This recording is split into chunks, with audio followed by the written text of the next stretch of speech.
તો આ તરફ પંચમહાલમાં પણ 80મા સ્વાતંત્ર્ય દિવસની ઉત્સાહભેર ઉજવણી કરવામાં આવી। ગોધરા ખાતે મંત્રી રમેશ કટારાના હસ્તે ધ્વજવંદન કરવામાં આવ્યું। પરેડ ગ્રાઉન્ડ ખાતે રાષ્ટ્રીય પર્વની ભવ્ય ઉજવણી કરવામાં આવી। કૃષિ મંત્રીએ રાષ્ટ્રધ્વજ ફરકાવીને તિરંગાને સલામી આપી છે।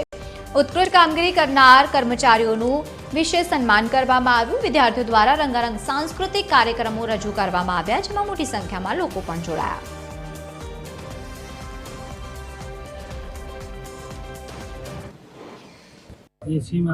સ્વતંત્ર દિન નિમિત્તે 15મી ઓગસ્ટના કાર્યક્રમમાં ઉપસ્થિત આપણા સાંસદશ્રી, આપણા કલેક્ટરશ્રી, ડીડીઓશ્રી અને સૌ ધારાસભ્યશ્રીઓ, કાર્યકર્તા બધાને 15મી ઓગસ્ટનો હું શુભ કામના પાઠવું છું।